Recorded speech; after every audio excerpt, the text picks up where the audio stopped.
Hola, bienvenido a Vent, un espacio para todos los que alguna vez quisimos tener en un solo lugar las distintas versiones de la realidad. En nuestro conversatorio invitamos profesionales y amigos para explorar con ellos otros puntos de vista y así construyas tu propia verdad.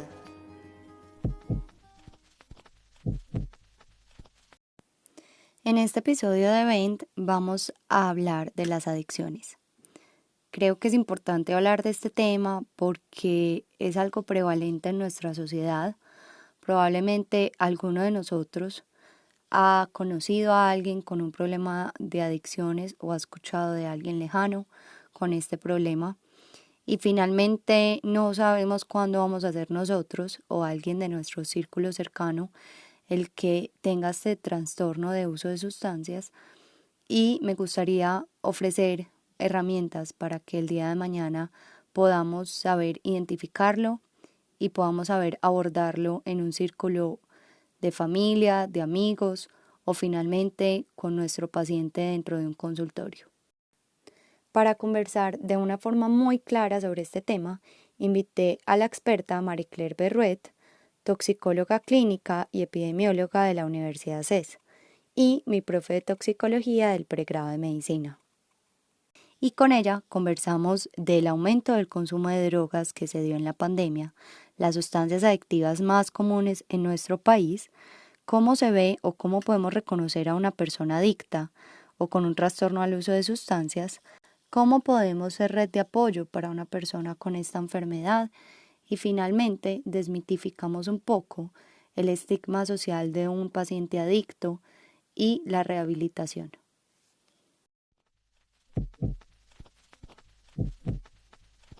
Me gustaría empezar este episodio presentándote. Yo creo que pues varias personas de la comunidad médica, sobre todo egresados del CES, ya te conocen como nuestra docente de toxicología, pero quiero que todas las personas que nos están escuchando hoy sepan quién es Marie-Claire, que te presentes, que les cuentes a los oyentes quién es Marie-Claire como médica, pero también como mujer y como ser humano.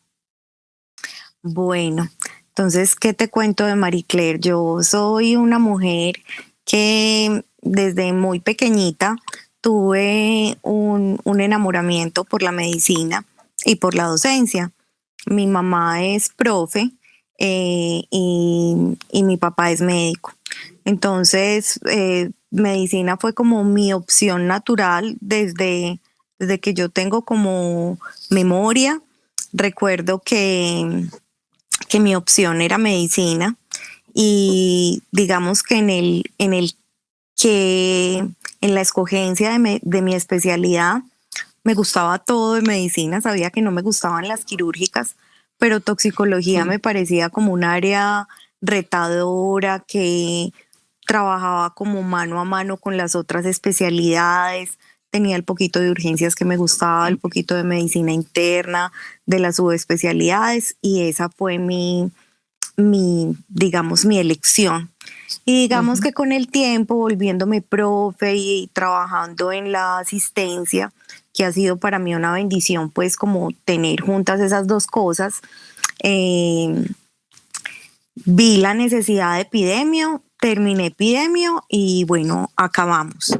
¿Quién es Marie Claire como persona? Es una mujer, yo creo que yo por afuera puedo aparentar que soy como muy brava, muy estricta, pues por dentro creo que soy una melcocha, muy amorosa. Yo creo que la razón de mi vida es mi familia, muy afortunada de los amigos que tiene. Yo creo que soy como querendona, pero cuando me ven como esa mujer ladra, pero no, perro que ladra no muere. A mí me surgió como el interés de invitarte a este episodio, a ser parte de este proyecto, pues primero obviamente por la gran admiración que siento hacia ti como profesional y como docente. Inspiras esa habilidad de conocimiento, esa habilidad de interacción con el paciente, y también nos inspiras pues como a nosotros como médicos tener todas estas herramientas para poder hacer un enfoque integral del paciente.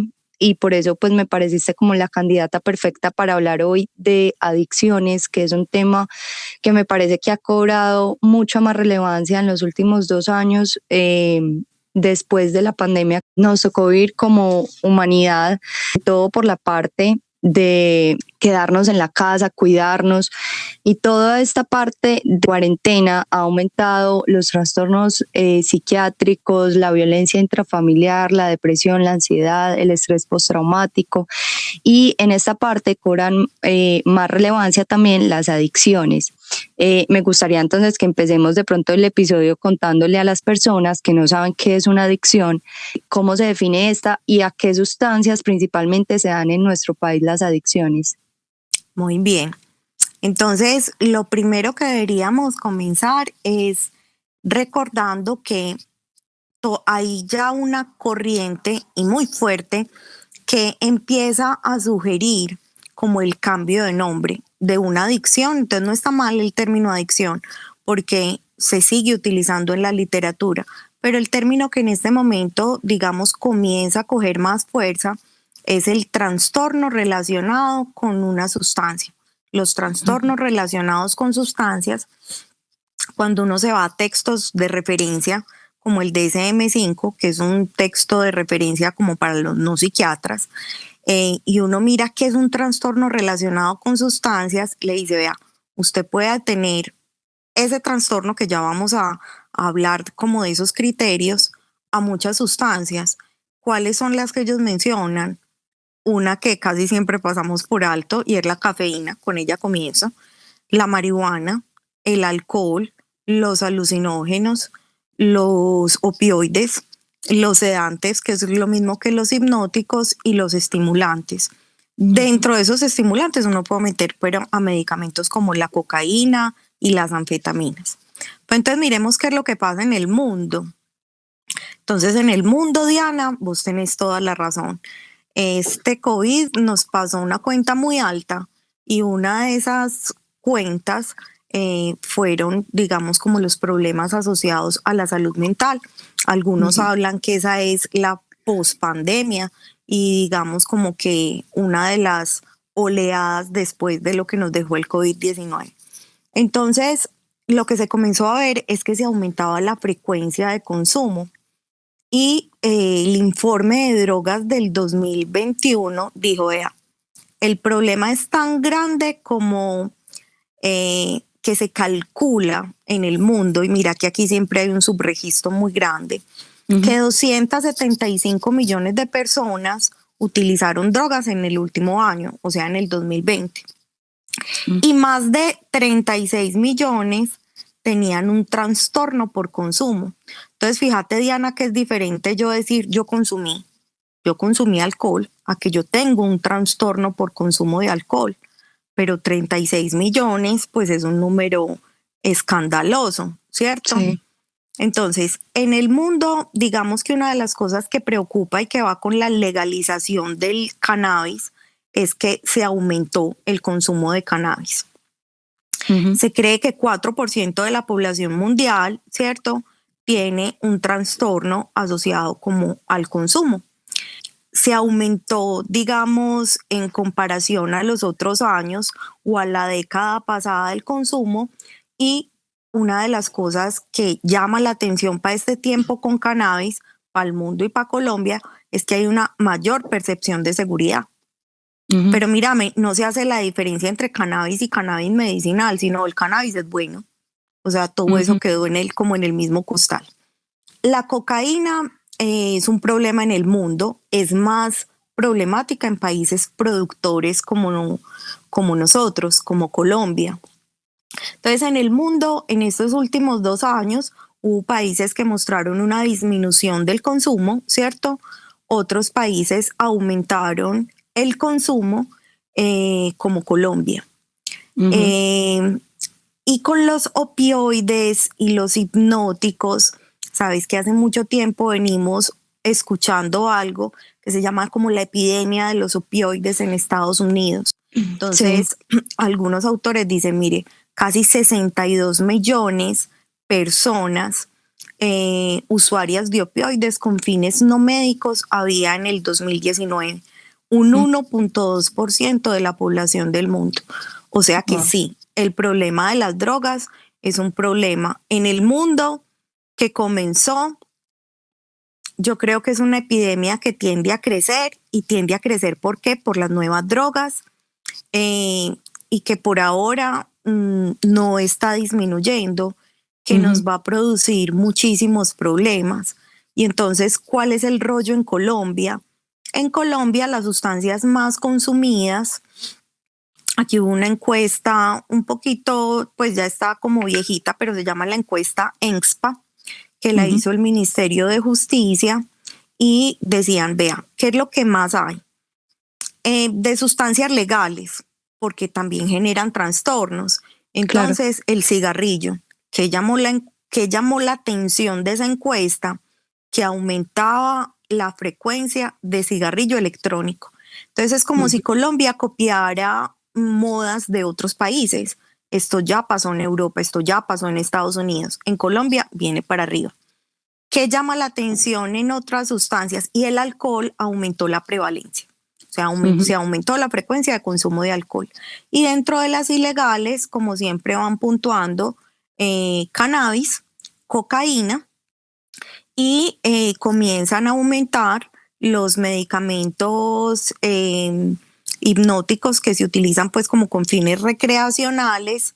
Y de las nuevas sustancias, yo diría que una de las que más nos estresa es el 12B, que pertenece a una clase que se llama feniletilaminas. Ese es el panorama del consumo en nuestro medio. Ok. Doctora, a mí me llamó mucho la atención algo que decías y es, empezaste hablando de la cafeína, después mencionabas el cannabis y de tercero mencionaste el alcohol. Creo que cuando hablamos de adicciones o como tú dices, trastornos asociados al uso de sustancias, que es digamos, el término que ya se usa médicamente, pero que cotidianamente las personas aún lo llaman dependencia, sustancias o adicciones. Cuando hablamos de este tema, pensamos en sustancias raras, sustancias ilegales y sustancias poco comunes, pero me llama la atención la parte de las sustancias que día a día utilizamos, que no tienen tanto estigma social, que son incluso aceptadas socialmente, que la sociedad promueve su uso y que además de esto van asociadas a la legalización.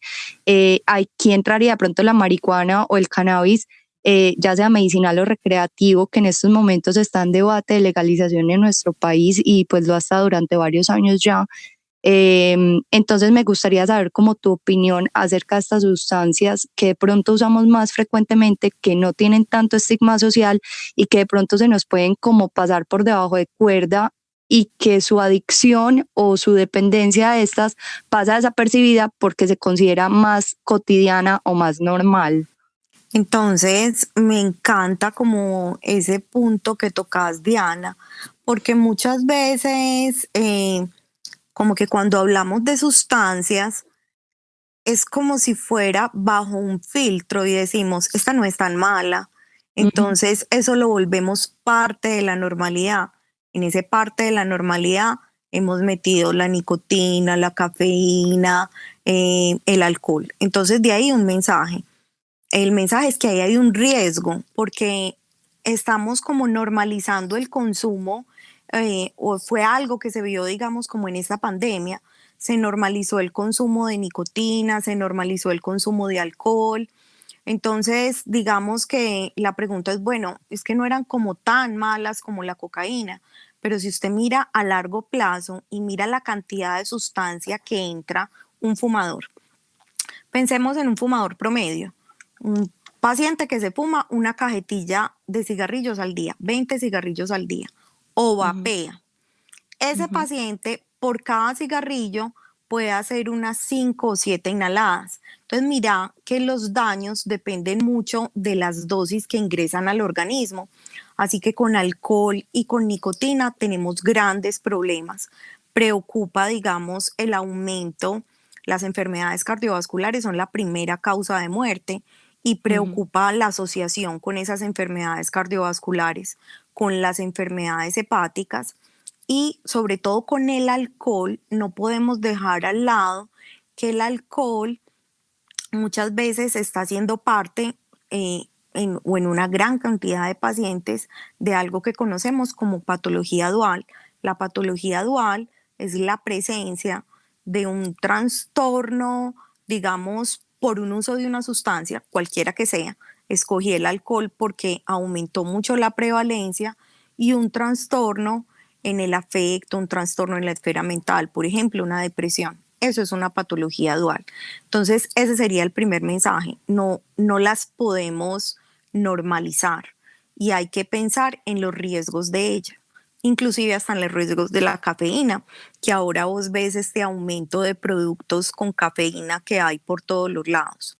Ujú. Ahora, si hablamos del cannabis, estamos hablando de una planta absolutamente controvertida, que sería inadecuado decir que no tiene un potencial terapéutico.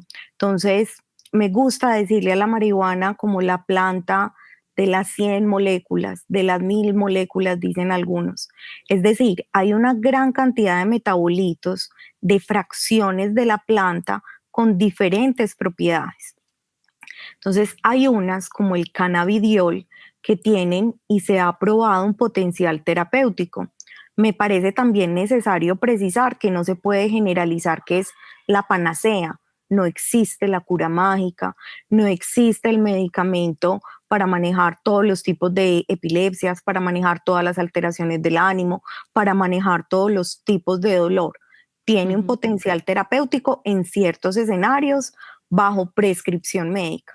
En ese orden de ideas, Diana, a mí sí me preocupa, mírame que tenemos como una oleada de productos, ¿no has visto? Que el Sí, aceite, que también. las goticas, que las gomitas, que las que tienen cannabidiol más tetrahidrocannabinol, que entonces unos pacientes dicen, a mí no se me hace nada, yo me como más gomitas, tomo más gotas. El aceite en ocasiones es prescrito por un médico, no me queda claro cuáles fueron esos procesos de extracción. Entonces, la idea es como tener un perfecto punto medio, en decir, listo, tiene un potencial terapéutico, pero hay una parte del cannabis, el tetrahidrocannabinol, que a través del tiempo ha mostrado efectos deletéreos a nivel cognitivo, que Ujú. le preocupa a uno poblaciones especiales, por ejemplo, ¿quiénes? Las gestantes consumidoras. Eso en mi práctica de toxicología del día a día es una cosa muy frecuente. Ujú. Entonces, creo que ese es otro problema de la pandemia.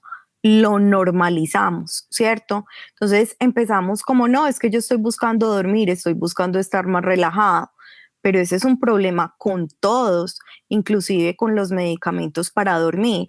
Entonces Ujú. dicen, mire, pero es que yo no estoy consumiendo heroína, yo solo estoy consumiendo sopiclona.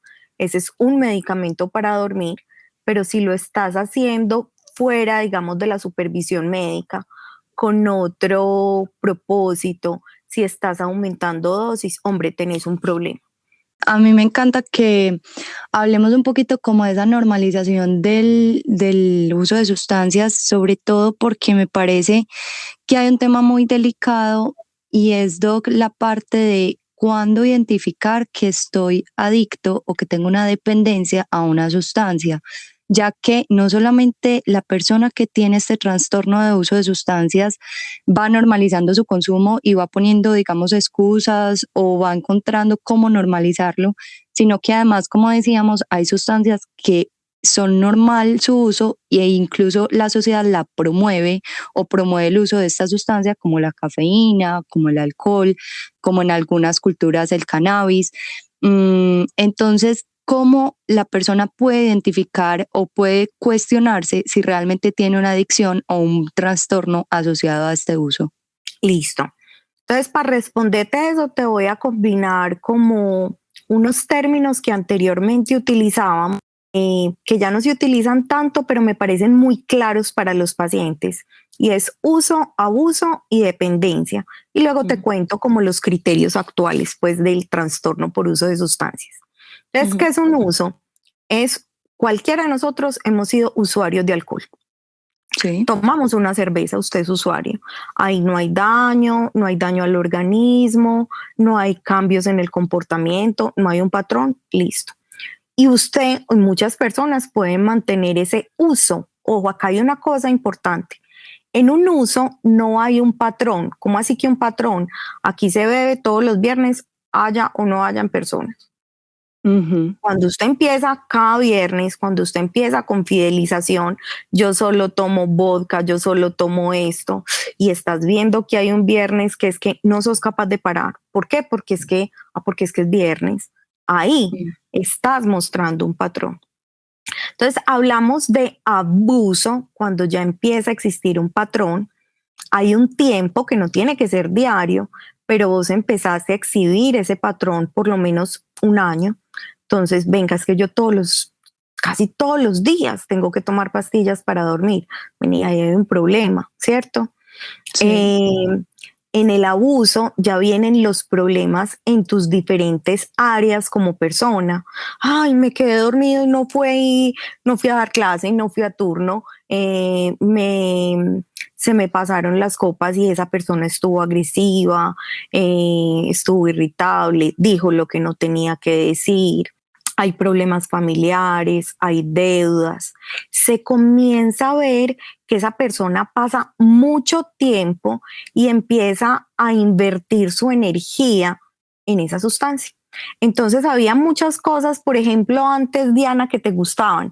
Te gustaba ir a cine, te gustaba leer, pero ahora casi todo tu tiempo va en ir detrás o de esa sustancia energizante, o detrás del cigarrillo, o detrás del alcohol, o detrás del cannabis, o detrás de la cocaína.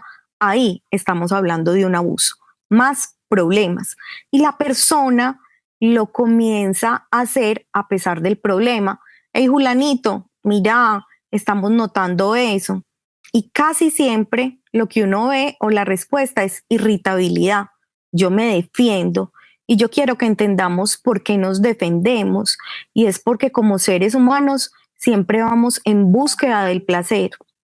Entonces, esa pregunta te está quitando el placer, esa pregunta te está quitando esa sustancia que te está resolviendo probablemente no de la mejor forma, no es la mejor estrategia, pero te está resolviendo probablemente una emoción con la que estás tratando de como que enmascarar una emoción. Entonces es muy común que las personas que están con un uso nocivo, con un abuso, o que ya tienen un trastorno por uso de sustancias. Un trastorno por uso de sustancias correspondería como a lo que antes le decíamos abuso, se defiendan y al principio sea tan difícil llevarlos a una consulta, ¿cierto?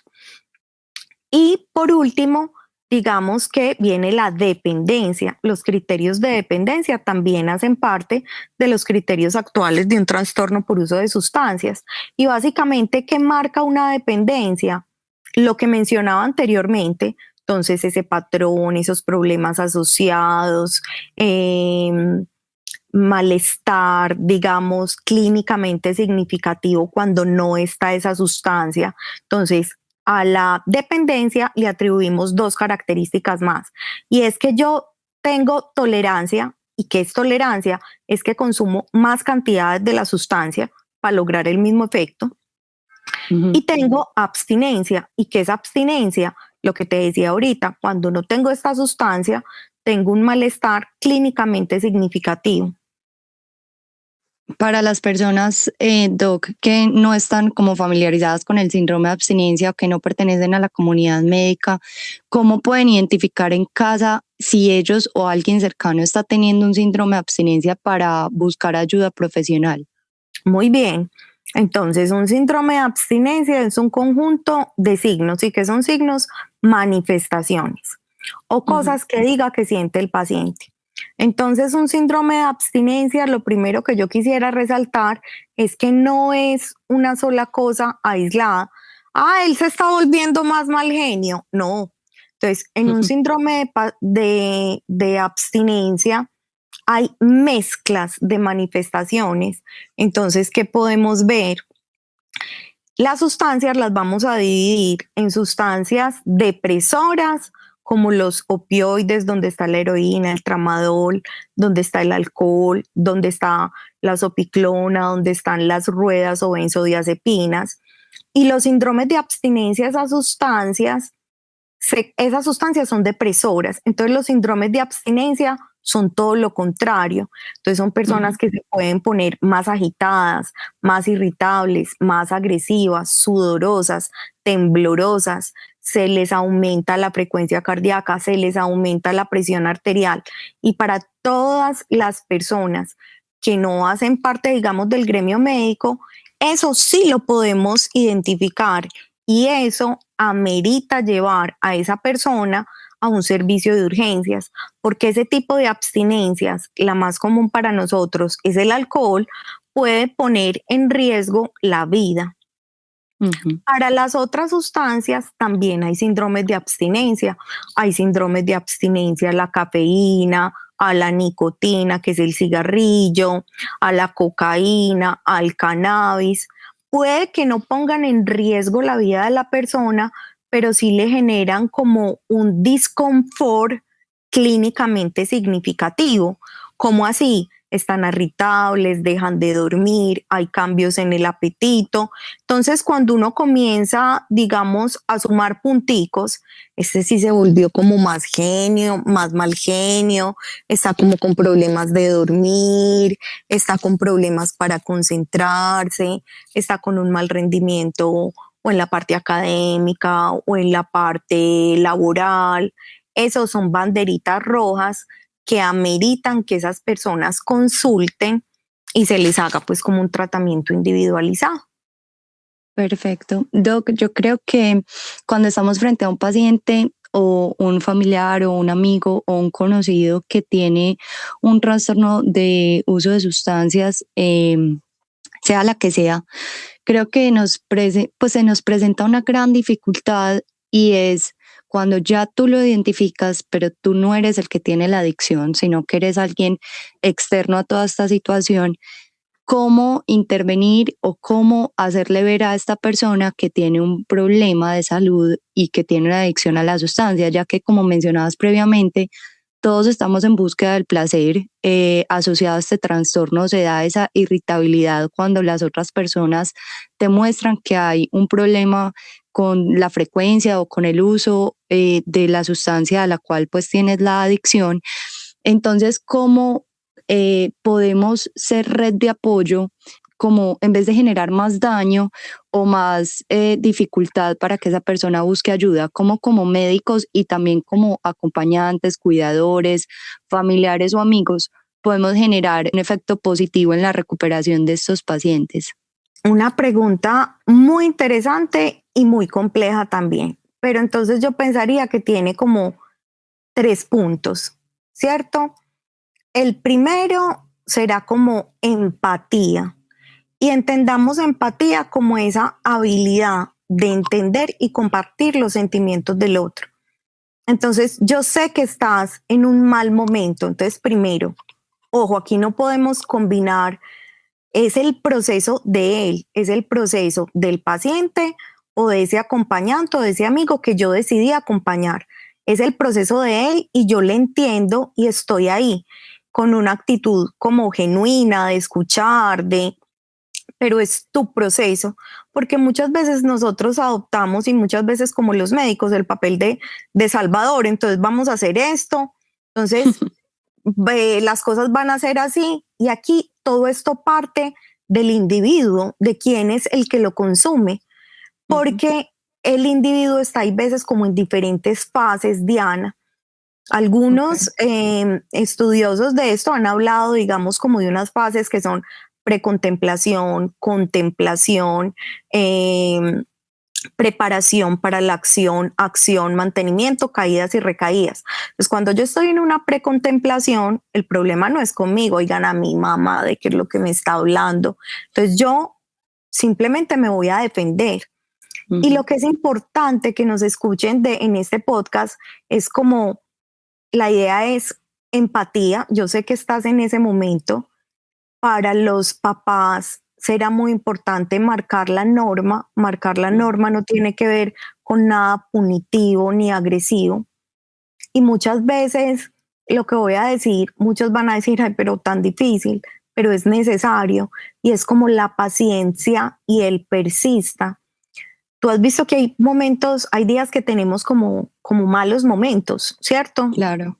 Hombre, ¿no será el momento de yo acercarme, por ejemplo, a alguien y decirle, mira, tenés este problema, si está borracho, si acabó de vender la casa, si acabó de tener un problema? Entonces creo que los tres cosas más importantes o las tres habilidades son la empatía, la paciencia y la paciencia para persistir y estar ahí, porque eso es Ujú. fundamental. Llega un momento en que alguien toca fondo o hace clic o dice, ay Dios mío, ¿qué me pasó? Y ese es el momento para que una persona con actitud empática y de manera asertiva le diga, aquí estoy. Yo en realidad pienso que tenés este problema y le muestre los argumentos sin juzgarlo. ¿Te Ujú. acordás este día lo que pasó? ¿Te acordás este día lo que pasó? Eso le permite generar a muchas personas introspección, pero si yo me acerco a alguien desde la cantaleta, desde el juzgar, o como médica le digo, ah, no, si usted sigue fumando le van a amputar esa pierna, no vamos para Mm, ningún lado, ¿cierto? total, Porque total. las, digamos, dependencias, yo quisiera dejar este mensaje, y es que son de las enfermedades más complejas que hay. ¿Y qué es una enfermedad compleja?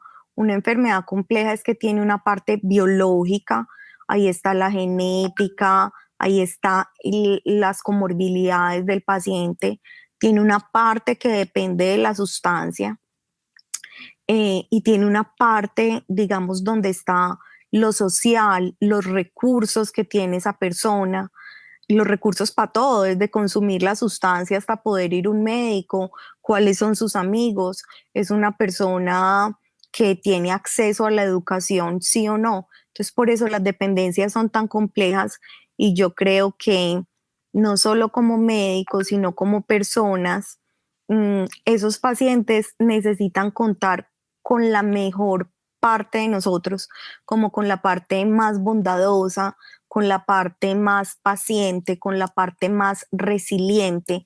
Ellos no necesitan al juez, aunque también entiendo y quiero dejar claro lo, lo que sufre una familia cuando hay un paciente con un trastorno por uso de sustancias dentro de esa familia. Claro, se vuelven cuidadores y también es como el miedo de no poder intervenir y de no saber cómo hasta qué punto hacer y no hacer también por desconocimiento. Total, se vuelven cuidadores, y en esa parte de volverse cuidadores, por eso celebro tanto esta iniciativa que tenés, Diana, y que ojalá le llegue a la persona que le tiene que llegar, porque muchas veces se vuelven cuidadores, y en ese volverse cuidadores o se vuelven factores de riesgo o se vuelven codependientes. Entonces Mm, muchas personas, como por el susto de que el otro le vaya a dar el mal genio, de no generar una pelea, entonces se quedan calladitos y se hacen, digamos, los de la vista gorda. Y ujú. darle la espalda al problema puede ser dar largas y postergarlo para otro momento, pero es básicamente como una bomba de tiempo que va a explotar. Así que mientras un paciente pasa por eso, está siempre un familiar, la posibilidad también de asesorarse. Muchas veces las citas iniciales no son solo para los pacientes, las citas iniciales son para los familiares que necesitan como idear un plan, una estrategia de cómo acercársele a esa persona.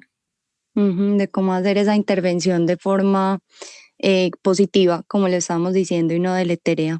Doc, para finalizar este episodio, me encantaría eliminar un mito o, digamos, hay como una desinformación, un estigma acerca de la rehabilitación. Yo creo que cuando nos enfrentamos a un paciente que tiene un trastorno de uso de sustancias, una adicción o una dependencia, también existe el miedo por parte del paciente de tener que ir a un centro de rehabilitación, de tener que pausar toda su vida para solucionar este problema de salud. Y quiero que nos cuentes un poquito, una vez identificada esta patología, esta adicción a esta sustancia, cuál es el debido proceso, qué se debe hacer y qué personas definitivamente sí requieren ir a una rehabilitación o a una institución e internarse para hacer una rehabilitación.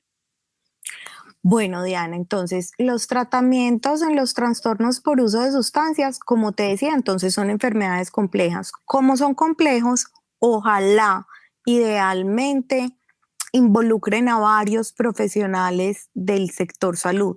Ojalá esos profesionales trabajen junticos, ¿cierto?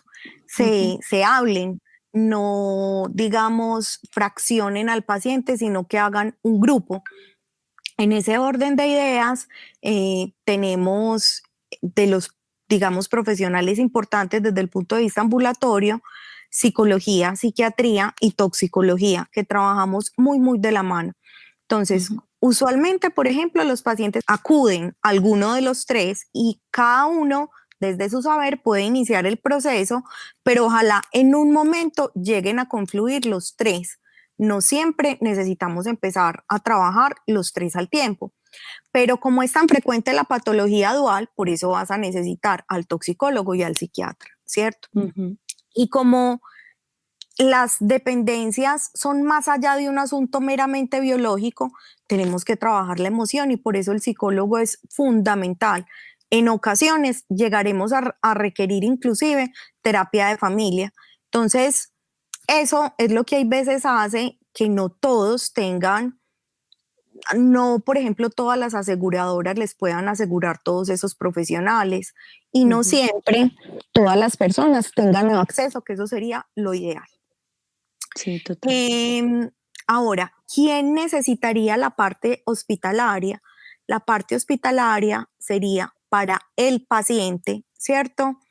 Que presentó una urgencia, entendamos urgencia como una abstinencia que puso en riesgo su salud. En los pacientes que se va a hacer una, por ejemplo, disminución muy rápida de opioides o en pacientes que en el plan ambulatorio, digamos que no mostraron buena respuesta y se va a hacer como un proceso más intensivo, un proceso donde aquí intervienen muchos más profesionales de la salud, intervienen terapeutas ocupacionales, intervienen pedagogos, intervienen terapistas de familia y terapia en grupo. Entonces es como tratar de bombardear a ese cerebro por un tiempito para, digamos, darle más estrategias, más elementos, más soluciones. No es que ahí termine todo el proceso, pero que Ujú. sea como una hospitalización. Y me encantó que tu objetivo sea derrumbar el mito. Entonces, quiere decir que el señor que hace una crisis hipertensiva entra al hospital y está una semana y sale, ¿se le quitó la crisis hipertensiva? No. ¿Se le quitó el trastorno por uso de sustancias? No. Pero si no entraba a esa parte hospitalaria, probablemente iba a tener un peor pronóstico. Entonces, claro, también se necesita la modalidad ambulatoria, no es de personas locas. Y yo diría que el otro mito es que dejemos de juzgar al paciente dependiente como si fuera una buena o una mala persona. Ha tenido Ujú. malas elecciones, se ha equivocado, probablemente ha hecho sufrir a muchas personas, pero una mala persona no es. Tiene una enfermedad y una enfermedad muy compleja y dura de tratar. Total, mil gracias, Doc, por haber finalizado con esa aclaración, porque definitivamente creo que uno de los limitantes y barreras de la salud que más hay con los pacientes con trastorno de uso de sustancias es ese estigma social de volverse un adicto o reconocerse a sí mismo como un adicto al alcohol, a las drogas, a la cafeína, al cannabis, por todas las consecuencias de su entorno social que esto puede traer. Entonces yo creo que es como lo principal, identificarlo como una enfermedad que probablemente inició como una mala decisión, pero que detrás tiene muchos otros factores, como lo dijiste ahorita, genéticos, biológicos, psicosociales, culturales, que pueden mascarar un trastorno emocional, una depresión, una ansiedad, un trastorno de la personalidad, un trastorno alimenticio. Entonces es algo un poquito más complejo que solamente una mala decisión y creo que con ese mensaje cerramos este episodio Y bueno, agradecerte por estar acá, por habernos sacado el tiempo, por habernos compartido todo este conocimiento. Y vamos a dejar en nuestras redes sociales también toda tu información para las personas que de pronto quieran tener una asesoría contigo, quieran ampliar la información, para que te sigan en tu perfil de Instagram y estén pues como atentos a toda la información que tú también nos compartes. Diana, muchísimas gracias por la invitación y toda la buena suerte del mundo. Ojalá llegues a muchas personas y que el mensaje que transmites pues les puedas dar calma y como luces. Yo creo que lo que uno necesita muchas veces en medio de tanta tormenta es como una lucecita de que las cosas se pueden tardar, pero van a salir. Así es, Doc, ese es el objetivo. Mil gracias por todo. Te mando un abrazo. Que estés muy bien. Un abracito.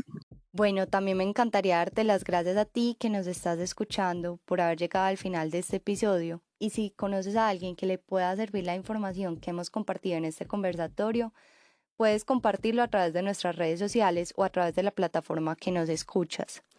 Además, te invitamos que nos sigas en Instagram como @vent.com.co, donde encontrarás más información sobre nuestros invitados y las fechas de publicación de nuestros próximos episodios. Gracias por estar acá.